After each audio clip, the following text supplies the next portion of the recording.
Hello guys, welcome to my channel. My name is Mohammed Abdul Aziz and आप देख रहे हैं अज़ीज़ अकाउंटोपीडिया। आज हम देखने वाले हैं ट्रायल बैलेंस इंट्रोडक्शन, जो हमारा कंप्लीट हो चुका है। अगर आप न्यू है चैनल पे, आपने प्रीवियस वीडियोस नहीं देखे हैं तो पहले जाके आप अगर आप ये यूनिट प्रैक्टिस कर रहे हैं तो पहले इसका इंट्रोडक्शन पार्ट समझिए। इंट्रोडक्शन पार्ट समझे तो प्रॉब्लम्स करने आपको आसानी होती। सो प्लीज़ पहले इंट्रोडक्शन अच्छे से समझिए, उसके बाद प्रॉब्लम्स प्रैक्टिस करिए। तो हम आज करने वाले हैं प्रॉब्लम नंबर फर्स्ट। क्वेश्चन देख लीजिए एक बार, ये रहा स्क्रीन पर। इसमें ने हमारे को बोल रहा, from the following balance taken from the books of Sanjeeva Reddy as on 31st December 2016, prepare a trial balance in proper form। Sanjeeva Reddy की ट्रायल बैलेंस बनाना है हमारे को। तो चलिए शुरू करेंगे। फॉर्मेट देख लीजिए इसका। ट्रायल बैलेंस का फॉर्मेट होता है पर्टिकुलर्स, LF, अमाउंट। ये डेबिट अमाउंट, ये क्रेडिट अमाउंट रहता। आपको डेबिट अमाउंट, क्रेडिट अमाउंट लिखना है तो आप वो भी लिख सकते हैं। मैं यहाँ पे सिर्फ अमाउंट ही लिखता हूँ। तो चलिए शुरू करेंगे। सबसे पहली एंट्री है हमारे पास कैश सेल्स। इसमें देखिए कैसा रहता, हमारे पास जो कैंडिडेट है, जो पर्सन है जिसकी बुक बना रहे आप, उसके पास जो आ रहा, अगर कैश आ रहा तो वो आप आउटर कॉलम में लिखते हैं, ये वाले कॉलम में लिखते हैं।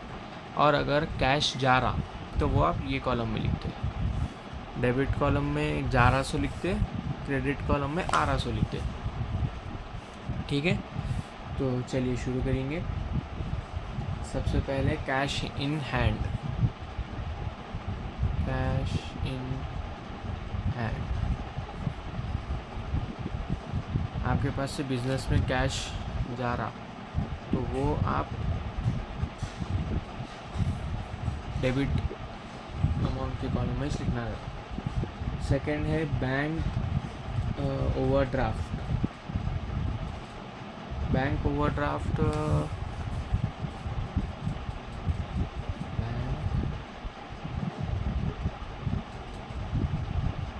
आपके अकाउंट में ज़्यादा अमाउंट आ गया आपको। बैंक ओवरड्राफ्ट मतलब, तो बैंक ओवरड्राफ्ट की जो एंट्री रहती वो आप क्रेडिट साइड लिखना 13,600। अब नेक्स्ट है ओपनिंग स्टॉक। ओपनिंग स्टॉक जो है वो आप आपके ओपनिंग स्टॉक मतलब बिजनेस में जो आपका अमाउंट है वो अमाउंट को ओपनिंग स्टॉक बोलते हैं। तो इसका अमाउंट है 20,000, तो 20,000 लिख देंगे। अब है परचेजेस मतलब आप परचेज करें कोई चीज़ तो आपके पास से पैसे जा रहे, ठीक है, परचेजेस, तो वो एंट्री आप इधर लिखना। इसका अमाउंट है 80,000, ठीक है। 80,000 के गुड्स परचेज करें आप। परचेज रिटर्न, आप जो परचेज करे थे वो आप वापस दे दिए, ठीक है। तो परचेज रिटर्न,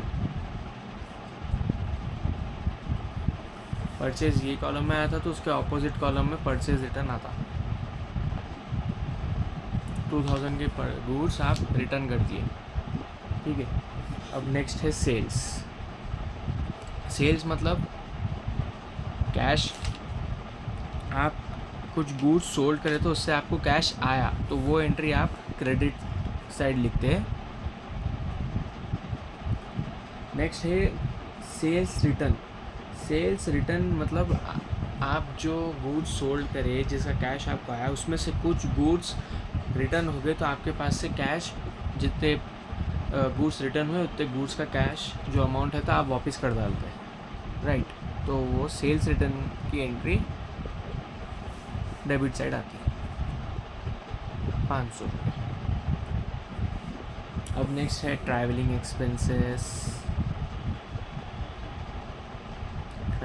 एक्सपेंसेस और discount allow.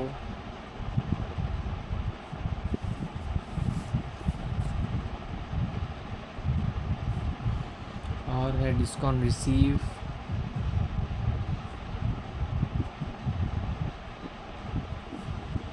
Furniture, machinery, land and buildings,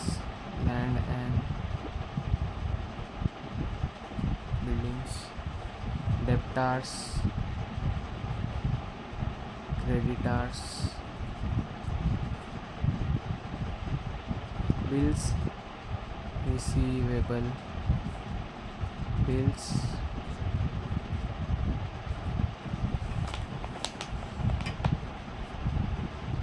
payable,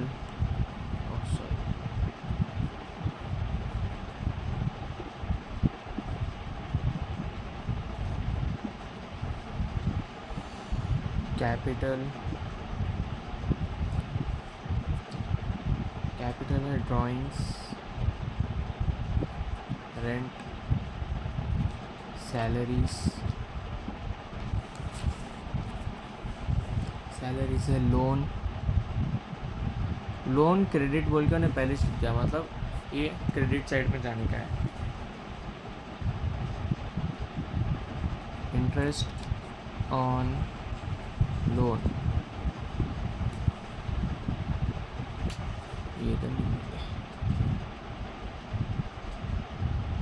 interest on loan, ठीक है। अब ये आप आपके पूरे एंट्रीज जो प्रॉब्लम में दिए थे वो एंट्रीज पूरे लिख डाले। अब बस इन लोगों को डेबिट और क्रेडिट साइड में ट्रांसफ़र करेंगे। ट्रैवलिंग एक्सपेंसेस में आपके पैसे जा रहे तो डेबिट साइड लिखते हो, इसका अमाउंट है 4800। और उसके बाद डिस्काउंट अलाउ मतलब पैसे आपके पास से जा रहे, और डिस्काउंट रिसीव मतलब पैसे आपके पास आ रहे।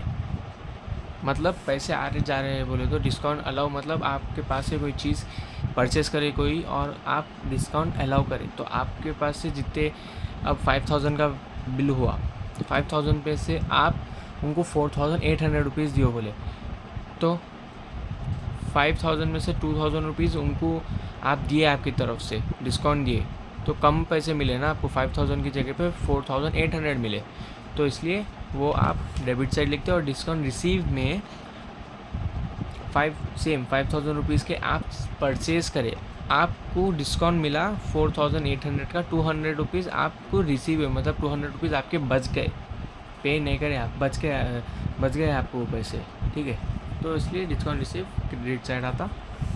और है फर्नीचर में भी आप परचेज़ करें फर्नीचर, इसलिए मशीनरी भी आप परचेज़ करें इसलिए डेबिट साइड। और डेप्टार्स लैंड एंड बिल्डिंग्स में भी आप परचेज़ करें इसलिए। और डेप्टार्स तो डेबिट कॉलम में जाते हैं, और क्रेडिटार्स जो है वो क्रेडिट कॉलम में आते हैं 18,500।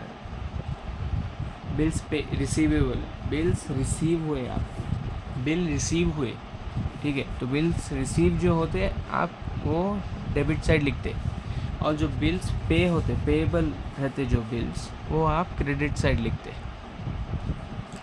और है कैपिटल भी आपका अमाउंट, कैपिटल मतलब आप अमाउंट वो आप क्रेडिट साइड लिखते, कितना है 80,000। और है ड्राइंग्स मतलब आपके बिज़नेस में से पैसे निकालना, आपके बिज़नेस से पैसे जा रहे हैं आपके पास से, तो वो आप पर्सनल अकाउंट में जा रहे, लेकिन जा रहे तो ना, इसलिए वो आप इसमें लिखना। रेंट भी आप दे रहे तो आपके पास से पैसे जा रहे, सैलरीज भी आप पे कर रहे तो पैसे जा रहे। और लोन क्रेडिट बोल रहा हूँ, लोन क्रेडिट उन्हें पहले ही बोल डाला, ये जो लोन है वो क्रेडिट कॉलम में आने का है, तो आप डायरेक्टली इसको क्रेडिट कॉलम में ट्रांसफ़र कर देना। और इंटरेस्ट ऑन लोन है, ये इंटरेस्ट आप जो लोन लिए वो लोन पे इंटरेस्ट आप पे कर रहे, ठीक है, तो वो तो आपके पास से जा रहे। अब आप इसका टोटलिंग करना, ठीक है, दोनों साइड्स भी ऑटोमेटिकली इक्वल आते अगर आप प्रॉब्लम सही करें, हर एंट्री को आप सही तरीके से जहाँ जाना है वो एंट्री वहीं जाए, जिसका अमाउंट जहाँ जाना है वहीं डाले, सही बनाए आप पूरी प्रॉब्लम, तो आपको ऑटोमेटिकली दोनों साइड्स भी इक्वल आते हैं।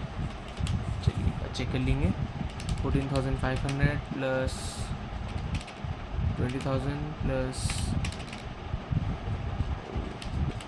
80,000 प्लस 500 प्लस 4,800 600 4,500 3,400 60,000 24,000 2,850 6,000 3,700 3,600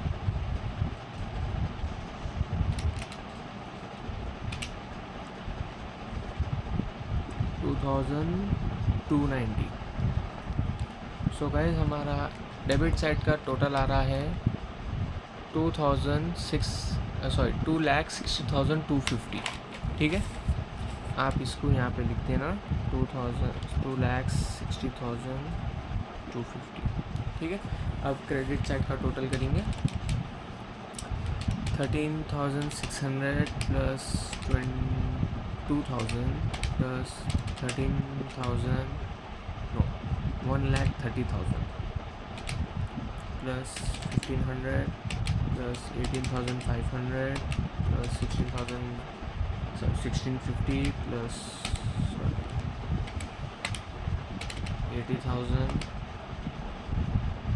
प्लस 13,000 सेम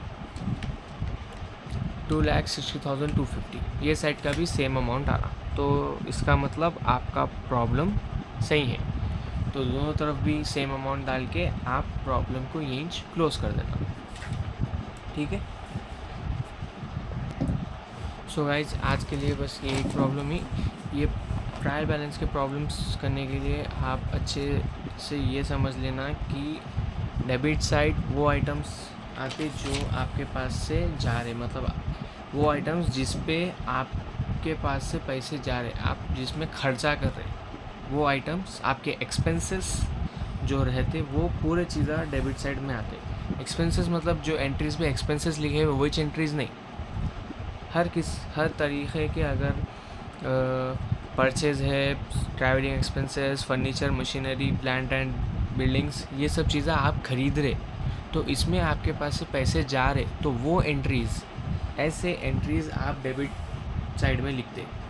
और जो एंट्रीज़ में आपको पैसे आ रहे, जिसमें आपको अर्न हो रहे पैसे, आपकी इनकम, आपकी सैलरी कुछ भी होगा, जैसे ओपनिंग स्टॉक डाले अपन इधर, नहीं बैंक ओवरड्राफ्ट डाले ये, और परचेज़ रिटर्न मतलब आप परचेज़ करें, उसमें से आपको थोड़े गुड्स जो है वो ख़राब मिले तो आप वापस जाते वो शॉप पर, वहाँ पे जाके वो गुड्स रिटर्न करते। वो गुड्स के जब आप रिटर्न करते तो उसकी जो कीमत रहती, वो गुड्स की जो प्राइस रहता, वो प्राइस आपको वापस मिलता। जितने आप गुड्स रिटर्न करें उतने गुड्स की प्राइस आपको वापस मिलता।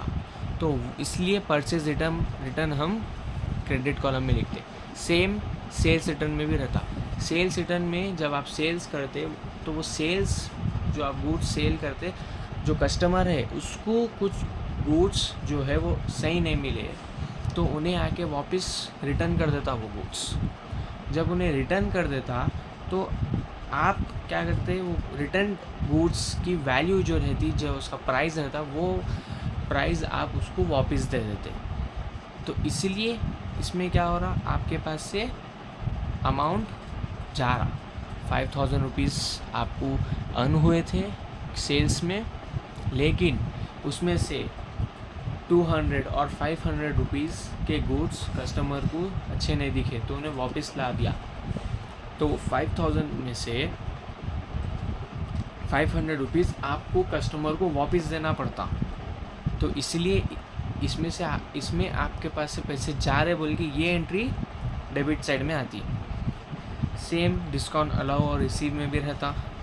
डिस्काउंट अलाउ मतलब आप डिस्काउंट दे रहे, जितने का बिल बना उससे आप बोल रहे उनको कि जितने का बिल बना उससे थोड़ा कम दे दीजिए, तो उसमें आपको जितना उन्होंने कम दे रहे उतने पैसे कम मिल रहे हैं आपको, तो इसलिए इसमें डिस्काउंट अलाउ जो है वो डेबिट साइड आता। और डिस्काउंट रिसीव, आपको सामने वाला शॉपकीपर बोल रहा है कि आप कम दे दीजिए, आपको इतने का डिस्काउंट, आपको 10% डिस्काउंट, आपको 15% डिस्काउंट, जो आपका एक्चुअल अमाउंट रहता उस पर आपको डिस्काउंट निकाल के जितना डिस्काउंटेड अमाउंट रहता उतना आपको माइनस करके आपके अमाउंट में से बाकी का जो टोटल अमाउंट रहता वो आपको पे करना रहता। तो इसमें आपके पैसे बच जाते हैं, आपको पैसे मिलते नहीं, आपको पैसे बच जाते। 5000 का है तो 500 रुपीज़ आपको बच जाते, तो इसलिए डिस्काउंट रिसीव क्रेडिट साइड में आता। ठीक है, ऐसे थोड़े एंट्रीज आते हैं। अगर कंफ्यूज हो रहे तो कंफ्यूज मत होइए, इंट्रोडक्शन पार्ट को अच्छे से समझिए, प्रॉब्लम्स को प्रैक्टिस करिए। जितना भी आप वीडियोस देख लेंगे, पढ़ लेंगे, जब तक आप प्रैक्टिस नहीं करें, जब तक आप परफेक्ट नहीं होते। ये थ्योरी सब्जेक्ट नहीं होता, ये प्रैक्टिकल सब्जेक्ट है। थ्योरी में आपको अगर नहीं भी समझ में आया तो आप रट्टा मार के लिख दे सकते, लेकिन प्रैक्टिकल सब्जेक्ट में आपको समझना ज़रूरी रहता। नहीं समझे तो आप नहीं कर सकते। जितना भी रट्टा मार लेंगे आप, इसमें आप याद कर लेंगे कि परचेज़ इधर आता, परचेज़ डेबिट में आता, परचेज़ रिटर्न क्रेडिट में आता। एक छोटी सी गलती, एक उन्हें न्यू एंट्री दे देंगे, वो न्यू एंट्री कहाँ पे डालना आपको समझ में नहीं आया, गलत जगह डाल दिए, आपका टोटल अमाउंट डिसमैच हुआ था। मैच नहीं होते दोनों भी, डेबिट और क्रेडिट साइड मैच नहीं होते, आपका पूरा प्रॉब्लम रॉन्ग हो जाता। सिर्फ आपको फॉर्मेट के मार्क्स मिलते, प्रॉब्लम के मार्क्स नहीं मिलते।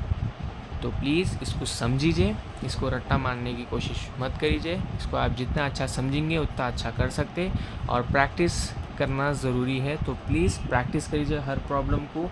ऐसा नहीं कि एक दो प्रॉब्लम्स कर लिए, समझ में आ गया, परफेक्ट हो गए, नहीं। हर एक प्रॉब्लम में छोटी से बड़ी कौन सी भी चीज़ डिफरेंट हो सकती, तो हर प्रॉब्लम प्रैक्टिस करना। आप 10 है उसमें, तो आप कम से कम 7 प्रॉब्लम्स तो भी आप प्रैक्टिस करे हुए रहना मिनिमम, जिससे आप जब आप बोल सकते हैं, कॉन्फिडेंटली आप बोल सकते हैं कि मैं प्रैक्टिस करे हुआ हूँ। So hope you understand this problem today. Please try to understand it well. Please subscribe to my channel and share this video with your friends and family members, and thank you very much.